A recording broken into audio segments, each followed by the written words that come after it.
Well, in this video, I'll be talking with David Slitsky, Director of Music Development and Special Projects at Epidemic Sound. We're going to talk all about how to choose the best music and the best sound effects for your online videos, as well as some common pitfalls to avoid in your online journey. Hey there, my name is Daniel. I'm a video expert and creator here at Uscreen, one of the best places for anyone to learn how to start and grow their online video streaming business. So glad you're here today for this conversation. I'm really excited for it. I'm a music buff or geek or nerd, whatever you want to call it. I'm super excited for this. If you're new here, thank you so much for joining us. I'd love to go ahead and introduce our guest for today. David Slitsky is the Director of Music Development and Special Projects at Epidemic Sound. David has a history as a producer and an audio engineer, collaborating with artists like The Roots, Travis Scott, Usher, and D'Angelo, and even earning himself a Grammy nomination in the process, which is absolutely incredible. So joining Epidemic in 2018, David has played a major part in building out their catalog, beginning by working with artists in the US and now helping to set the global strategy to create tracks that are now soundtracking videos and content all over the world. So without further ado, I'd love to welcome David to the stream. David, how are you? I'm great, Daniel. Thanks so much for having me. Absolutely. So it's kind of crazy that you have a Grammy nomination. It's not every day that I get to talk to somebody who's like, yeah, I've been nominated for a Grammy. That's pretty cool. Thank you. It was a pretty wild part of the journey and something I'm very, very proud of.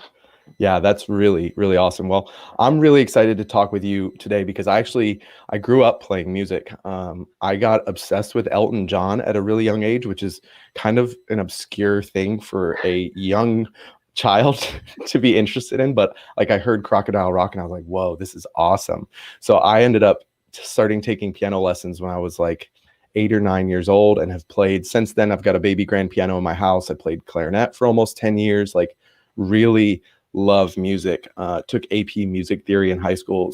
Just a wild journey. But because of that background, I've always had a deep appreciation for great music, and especially as it pertains to videos, because that's what I do for a living. And I think that in my experience, in my opinion, Epidemic Sound has some of the best music for soundtracking content online. So as we get to kicking things off, I'd love it if you could start by telling us a little bit more about Epidemic Sound for those who may be less familiar. And then I'm curious how you guys source such high quality music for the catalog.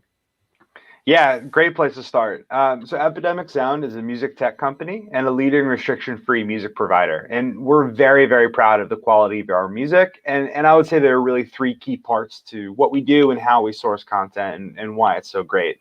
The first is that we work with amazing artists and world-class music creators who are extremely experienced, passionate, and talented about what they do. The second is that we have a great in-house music department that supports in the creative process, working with artists from the initial demo to the final track. And our team includes Grammy Award winning, not just nominated, but winners, as well as folks who had worked with DJ Premier, Miley Cyrus, the Glee soundtrack, CeeLo Green, Axwell, Patti Smith, Kid Rock, Nico Case, and Elvis Costello. So a really, really great team that can help us nurture that talent and take them to the next level.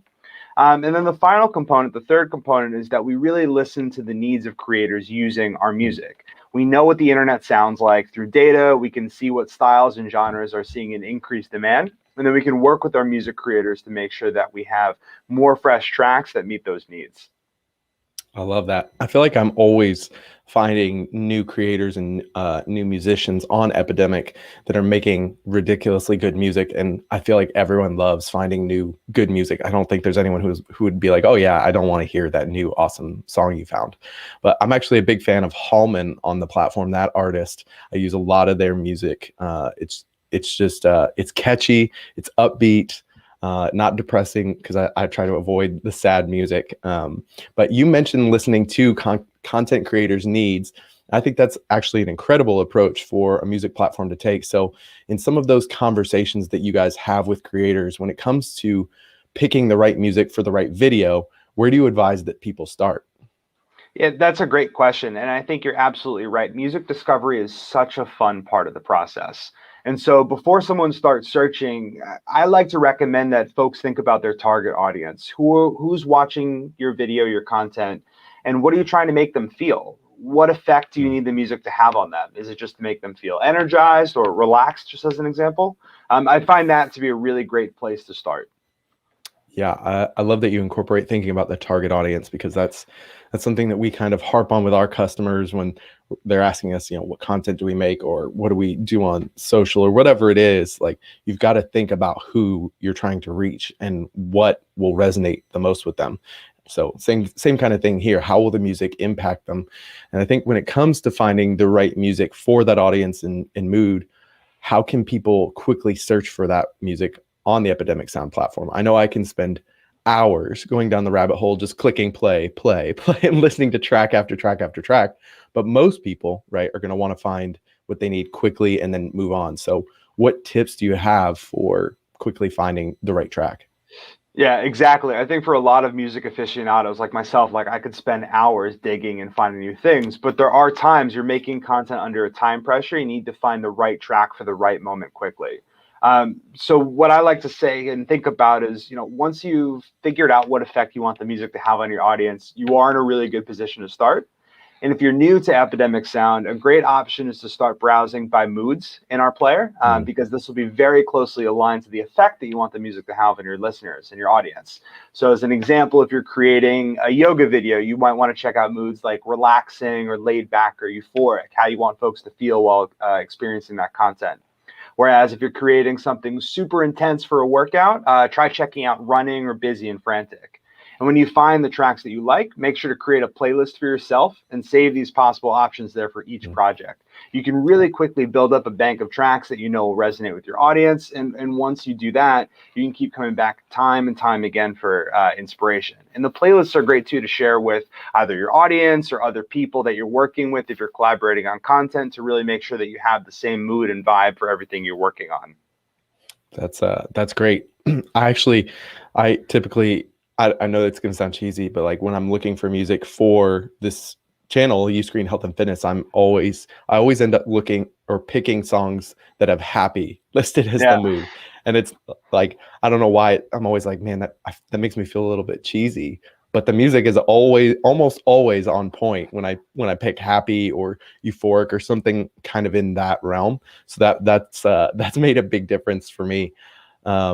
And I always pick a vibe that I want to communicate with my videos, because music has such a profound impact on the final cut of a video, right? Like, if I want people to feel emotional, then I don't want to put in a song that's like got a really fast drum beat. If I want people to feel emotional, I want something a little bit slower and more dramatic, like something you'd see in a video of drone footage, most likely. But for the videos on this channel where we're educating and teaching people, dramatic music would be very much out of place, right? Like, I don't want people seeing my video, hearing this dramatic music, and then kind of like falling asleep or being lulled into just senselessness, or clicking away because the music is such a mismatch for the content. Instead, that's why I usually aim for the more upbeat, happy music without vocals or whatever it is. And then I want to keep that energy upbeat and moving forward throughout the videos. So speaking of vocals, which I mentioned, I typically do no vocals in the songs I choose for this channel. But when would you say it's appropriate to use vocals in a video that's more educational and informational, if ever? Yeah, that's a great question. And just as you said, like if you're teaching a class or you have a video that's high information delivery and you're talking a lot yourself, it's probably not the best thing to use a track with vocals, because that could confuse your messaging. But vocals can also be a really handy tool to signal to a viewer that something new is happening. So if you're making a video and your session includes 30-second high-intensity training intervals, adding vocals can be a really great way to signal an important change in the setup or intensity. Or you might want the music to support your content, and at different times this could mean different things. So when the focus again is like you on talking and guiding, the music should be background and support. But transitioning to the next part of the video, setting up equipment, taking a short break, then adding vocals can be a great way to keep people engaged and make these transitions nice and smooth. And the great part about the Epidemic Sound offering is all of our vocal tracks also come with instrumental versions. So it's really, really easy to cut back and forth between vocals and instrumentals in the same song and still keep the vibe and the mood and the energy flowing. Oh, that's a great point. I'd never, as you were saying, like for a workout, when you do something that's more intense, aim the vocals for that. And I was just thinking back to some of my recent workouts, and I feel like the times where I get the best lift or whatever it is usually when they're shouting the loudest in the song that I'm listening to. So that's a great tip for my own gym practice. But I mentioned that I aim for more upbeat music for our channel. And one of the great things about the Epidemic Sound platform is that you can use so many different criteria to search for music. That's one of my favorite things. That makes it so easy to find what you want. And you can search by beats per minute, or BPM, which tells you how fast or slow the tempo of a song is. And I know, David, you know all this, but I usually aim for my music to be a minimum of like 100 beats per minute. But usually I'll actually look for something in the range of like 115 to 130 to get the vibe like just right. 100 can like the right song, if it's got just enough percussion or whatever in the background, can be perfect. But sometimes it can feel a little slow. And then if you get a song that's too fast, it's like you said, it can start to feel a little bit frantic. And for somebody sitting at their desk taking notes about whatever it is I'm teaching in a video, that may not be the right fit. They may start scribbling all over the page. Too slow, and it gets a little bit dull. No, there's really no such thing as bad music on Epidemic Sound, right? But there is music that's probably wrong for your videos. Sometimes as a creator, you might find it difficult to separate the music that you like to listen to from the music that's right for your videos. For people in that kind of situation who might be struggling with making that discernment or that differentiation, what tips could you share to help them better make that decision? Yeah, it's so tough, right? I mean, sometimes you just want to use your favorite music everywhere all the time, but as you said, Daniel, sometimes it just doesn't work. So when I have to think about that, in whatever I'm doing, whether it's making a video or putting on a playlist to soundtrack a mood or moment, to me, it all comes down to the mood you want to create. In this case, for viewers watching videos, and as hard as it might be, it's best to keep that in mind at all times. It's about the mood of the viewer. And so again, like going back to that yoga class example, if your favorite genre is heavy metal, we'd probably advise putting your personal preference aside and looking for more relaxing genres such as ambient or moods like dreamy and peaceful and smooth, or even artists that we work with like Joseph Begg or Aramanth Cove or Megan Woodford. And again, looking at that hit workout example, checking out genres like trap and future bass is probably the best way to go, with moods like dark or euphoric and epic. And some of our artists like Tilden Park, Elon Sandberg, and Rocket Jr. And like we were saying, I mean, music discovery is half the fun, and it's really a great opportunity to discover new types of music for your content. Yeah, absolutely. You mentioned heavy metal not being for yoga, but I'd actually say it depends on your niche, right? Like one of the beauties of going online with a fitness business is that they can't all just be generic businesses. And we actually have a customer, Outlaw Yoga, and they've got a very, very specific brand. And it's a little bit like if I went to their studio, I think they're in Denver. If I went to their physical studio, and they were playing heavy metal or rock or something, it would not surprise me even a little bit. They're just a little bit of a rogue renegade kind of brand. And so I think it could very well be that your yoga goes well with heavy metal, but you've got to be able to make that discernment between what you like and what's actually best for your brand. If your brand is not into heavy metal, then don't force it. So exactly. David, I appreciate you sharing those tips. I think another layer of dimension that helps videos is sound effects. I think it's an extremely underrated way to elevate the quality of your videos. And Epidemic Sound, when you sign up for a license, you don't just get the music, you get the sound effect library as well. And I think this has really come to my attention in the last few years because of travel vloggers, basically on YouTube. Like those guys with all the big ones have the overproduced B-roll that then has overproduced audio and sound effects. But at the same time, it's extremely immersive and it creates this incredible vibe that kind of transports you, when it's done well, to that location and into a different world. It kind of takes you out of the world you're in, because you can forget, because you're so immersed, that you're sitting, at a desk in Georgia or New York or California or whatever it is, and feel like you're actually on the beach in Bali with these people because they're doing it so well. And you rarely realize it when you're watching a good video, but great sound design is the difference between a mediocre video and an amazing one. So I'd love to know, what are your thoughts on finding the perfect sound effect?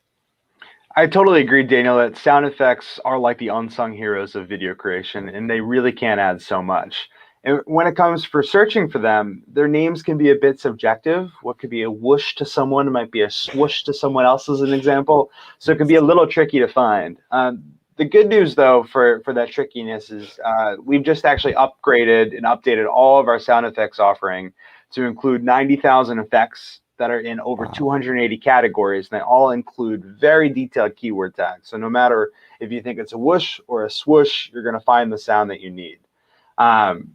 And we've also updated our browse options within the sound effects portal. So like diving into those, similarly to music discovery, I mean, we have effects discovery. Looking through new categories is a great way to understand what the offering is and to find those perfect sounds to bring up that production quality, like you mentioned, of each video. Yeah, it's actually funny you mentioned the whoosh versus the swoosh, because I've had that same problem. Sometimes I'll think like I know the exact sound I want in my head, but I have no idea how to describe it. And so I'll just have to type in a random word like fire whoosh, and then you get 100 results. And you're like, well, got to listen to 100 5-second clips really fast and figure out which one sounds exactly like what I'm thinking, because finding sound effects can be tremendously difficult for people who are searching wherever on the web, but having a database like Epidemic that has stuff for you to go on and find it all in one centralized location is such a big help. And I wish that I were better at sound effects personally. Like, I add a few here and there, but I appreciate what travel YouTubers do with their videos, but it's too much for me sometimes. And so I don't want my videos to become that, where it's people are like, oh, I'm noticing the sound effects because they're used every, half second or whatever it is. But with a musical background like you have, I'm sure you have some opinions when it comes to audio mixing. And this is one that I feel like is very tricky.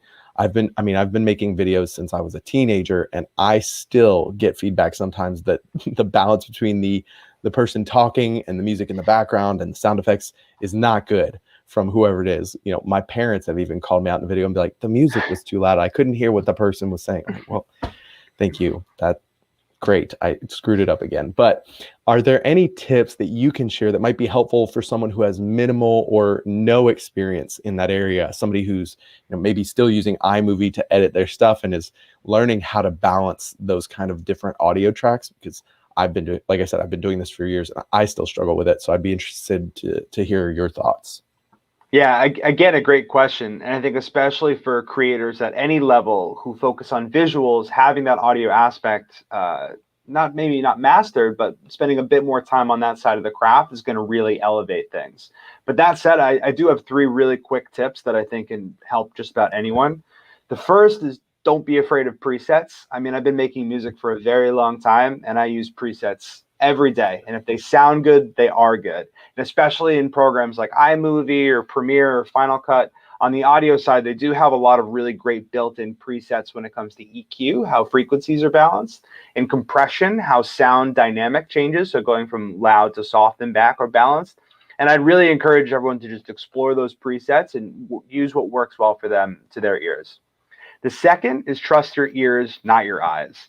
And so when you have the opportunity to make a change, like again, whether it's like a frequency setting or a volume setting, a lot of folks, myself included, will want to change things by like 2%, 3%, instead of like 50%, 60% when you have the opportunity to make those big moves. But those big moves are actually going to have obviously like the biggest effect on your sound, and are most likely going to have the biggest payoff when you're trying to correct something or even do something on the creative side. So don't be afraid of what it looks like. Just trust your ears. And the final piece is don't be afraid to ask. I mean, like I have a career and we're talking right now because of YouTube videos of people making music online. And that's like such an amazing part about the redemocratization of content creation. So any question that anyone has, like a quick internet search or finding a tutorial video, even for free, even if it's not a great video, will start you down the right path. And so I definitely encourage folks to look to the creative community online. Yeah, that's for sure. That's a great place to go. I have a question. Um, when I'm editing video for a long time, which happens regularly, where I'm spending a half day or a full day just kind of in a dark room staring at a screen, like you start to not be able to trust your eyes after a little bit because things start to look weird to you. It's kind of like when you look at a word and you're like, you look at it too many times, you're like, why does that look so weird? I know it's right, but it doesn't look right. And the same thing happens with editing, right? Like I think the one of the sayings is that every 20 minutes you're supposed to look 20 feet away for 20 seconds and allow your eyes to like refocus, readjust, and kind of take a break from staring at the screen, which is obviously much closer than 20 feet. And it kind of helps recalibrate your eyes and almost give you a little bit fresher perspective so that you don't get caught up in that I've been looking at this for so long, it looks so messed up, because that's typically not what's happening. It's just that your eyes just need a minute to reset. So the same thing with your I would imagine it's something similar with your ears. Like if you've listened, if you're adjusting something, some audio levels or whatever it is, and you've heard the same thing 10 times in a row, like it to me can sometimes become a little bit difficult to discern like, is this good or is this bad? I can't tell anymore. So do you have any thoughts on kind of getting around that? Yeah, that's a great observation. I will say, like with time, listening to shorter and shorter clips on repeat, you do just kind of get used to it. I'm like listening to the same like half second over and over Yeah. again. But I mean, past that, like you mentioned with eye breaks, we talk about ear breaks all the time, where like every couple hours, if you're mixing in headphones, you're taking your headphones off, you're getting some fresh air, you're changing your environment, even if it's for just a couple minutes, just to reset your ears. And listening on lower volumes too is super important to keep that ear fatigue low and make it so you can keep editing or mixing audio much longer. So if you're on headphones, really important to watch your volume control, and same thing when you're on speakers. And there's an old adage in music too that if you can make it sound good when it's quiet, it's going to sound amazing when it's loud. So it's a really great challenge to have, like as an editor, as a mixer, working with content to try things at lower volumes as well. That's great. I'm writing down some of these things to come back and re-listen to when we're done here, because I think I need some of these in my own life, especially with the volume of videos that I'm editing and all the audio that comes in and out of my head. But if you're getting value out of this conversation, be sure to subscribe to this channel, to Epidemic Sounds channel, which is linked in the comments below, and be sure to hit that thumbs up button if you're enjoying this so far. But now I would love to talk a little bit about the legality of all of this, because we all know that music is a little bit of a minefield. Creators are always having to jump through new hoops and avoid new legal obstacles when it comes to creating content online. And music is usually right near the top of that list because everyone's afraid of copyright issues. The music industry has made sure that we're all afraid of copyright. So Twitch is taking channels down for tiny infringements. They even censored one of their own live streams recently. I'm not sure if you saw that. They had Metallica on, and Metallica was performing their own song. They got afraid of a DMCA takedown, and so they started playing like some kids' music over it and dubbed it. And so you're seeing these guys rock out and hearing like the xylophone and maracas and stuff. It was really funny. But YouTube regularly hits people with copyright strikes. And trigger happy lawyers are more than ready to make money off of a creator's mistake with online music. So I think that's a big part of why Epidemic Sound exists, correct? Definitely. And I think, a big part of why we exist is we don't want people to be afraid of copyrights. And solving the complexity around music license was a huge reason that we started Epidemic. And there were really two core problems that we were trying to solve from the beginning that are still core to us today. And the first, like we've been talking just now about, is to make music licensing simple. It could be really complicated and time-consuming process. And with our model, it's simple and safe. You know the music is cleared to use in your content. And the second thing that we're always trying to solve is to provide music creators financial and creative stability. Back in 2009, when we started, the majority of musicians didn't get that from the traditional music industry. So we created an alternative model to do this. And now we're seeing more and more people wanting to use our music because of this. I mean, on average, our videos, including our music, are getting viewed 1.5 billion times a day on YouTube alone. So it's something is working, and luckily people are getting less afraid of copyright because they're trusting Epidemic Sound and the model that we built. That's amazing. Well, congratulations to you guys, because that's no small feat. Like 1.5 billion views a day is a really, really big day, really big deal. And I remember seeing Epidemic Sound pop up a few years ago and thinking, oh man, these guys are much better than the other services I've seen. So it's well deserved. And I think something that's important to point out here is that when it comes to services like Epidemic Sound, just because you're paying to use the platform doesn't always mean that you get to do whatever you want with the music, correct? That's right. So in general, if you've got a subscription and you're pairing the music with content like videos, podcasts, and productions, you're good to go. But normally it's not possible to use music and content behind a paywall, but with the partnership between Epidemic and Uscreen, this makes it possible. So that if that applies to you, get stuck into the music and soundtrack your content with it.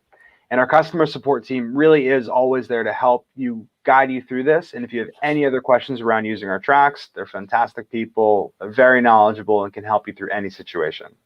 Yeah, I think a lot of people, they see a service like Epidemic Sound and they just read quickly through the pricing page or whatever it is, sign up, and then they don't read the rest of the rules.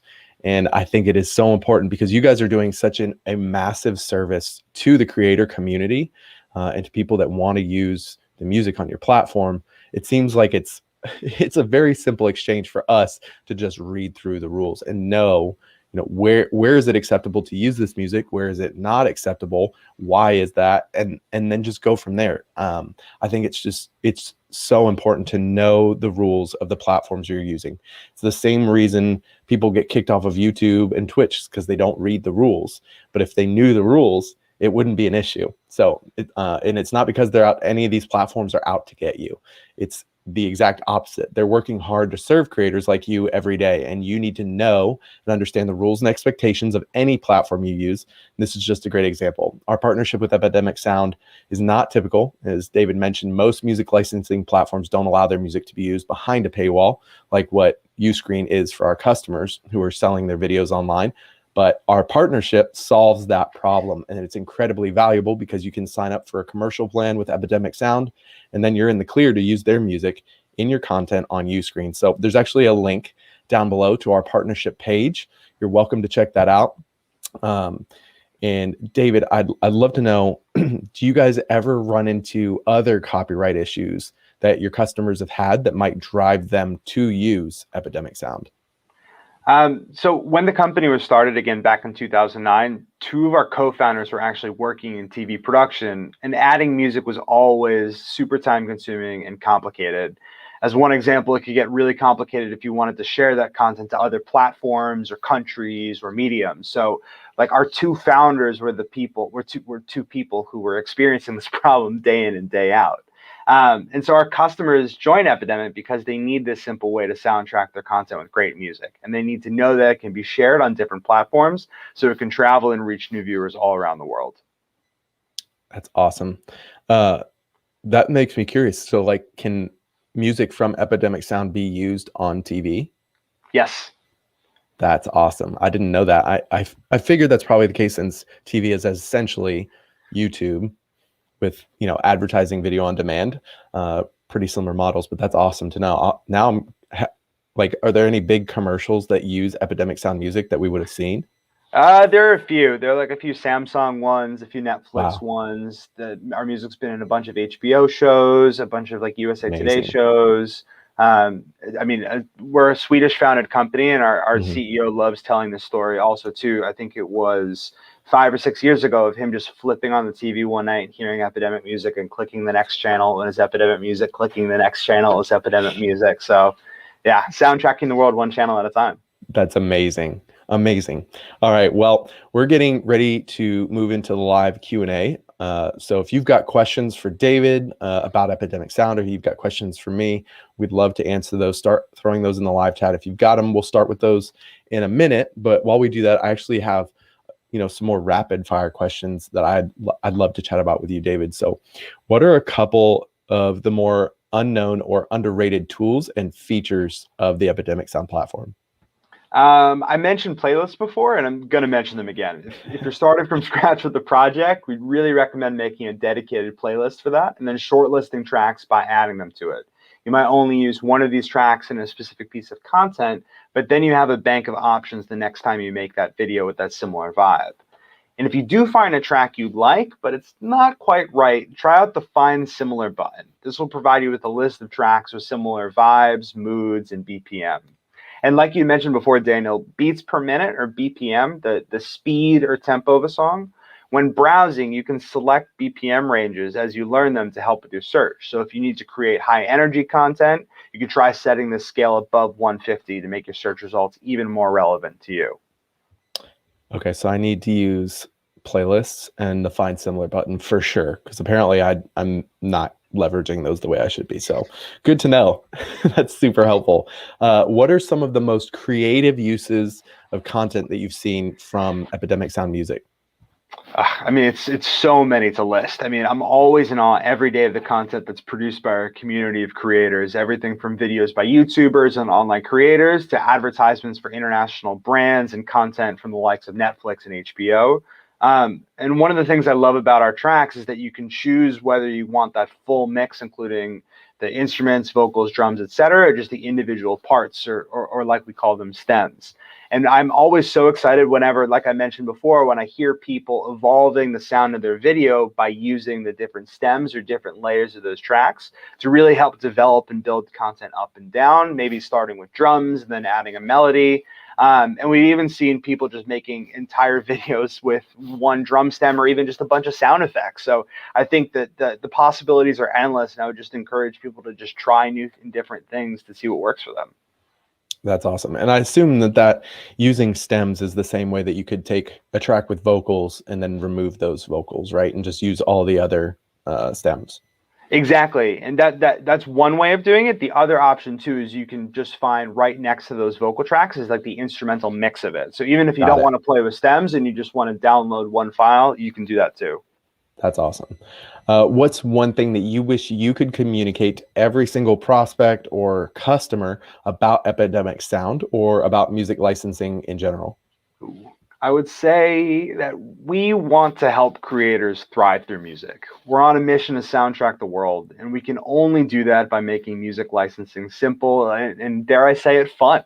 So check out the music on the site. We're sure you're going to love it, and we can't wait to hear it in your content. That's awesome. And do you have any tips for maximizing the value that someone can get out of their commercial plan subscription? Yeah, once you've been using Epidemic for a while, you can tap into a couple of the cool machine learning based tools we've launched recently. They give you recommendations based on your recently downloaded tracks and provide that extra spark of inspiration if you need it. So make sure to check those out. That's awesome. I that's actually one of my favorite things when I open Epidemic Sound in my browser, and it's got, here's some music recommendations based on your recent downloads. I always go just beeline to those, 5 or 6 tracks, however many it is, and listen to those. And almost without fail, I'll find 1 to 3 tracks that I'm like, all right, I got to save these for later or for future videos, because these will be perfect for a video in a month from now or whatever it is. So that's awesome. Looks like we don't have a ton of questions right now, but that's totally fine. David, do you have anything else that you would like to share about Epidemic Sound, or just anything you'd like to share? I mean, like I mentioned, we're excited to keep soundtracking the world every day. It's great, Daniel, that we were able to talk and that we have this partnership with Uscreen. I mean, it's going to create so much more content, and we're just so excited to see things flourish. Yeah, that's awesome. Where can people find you online or Epidemic Sound if they want to learn more? You can check out Epidemic Sound at epidemicsound.com. If you right on the homepage, you could either sign up for a trial or experience some of our music. If you scroll all the way down to the bottom, there's a ton of more information there as well. Awesome. Well, be sure to check out the link in the description for our special partnership link with Epidemic Sound, where you can cash in on that special offer and that deal we've put together with them. It's an amazing opportunity for creators like you to use amazing high quality music from Epidemic Sound in your content on Uscreen and on YouTube, all in the same plan. So I really think you should check that out. Check out their YouTube channel in the description below. David, thank you so much for joining me for this conversation today. We're all better for it from having you join us. I mean, it's not every day I get to talk to a Grammy nominated artist. So I'm so grateful for the conversation with you. Everyone, be sure to like this video, subscribe to this channel, subscribe to Epidemic Sound if you're not already, for more great content to help you grow your video streaming business and for great music content as well. Thank you everyone so much for watching. David, thank you so much for being here. Thank you again, Daniel. Really appreciate it. All right, we'll see you out there.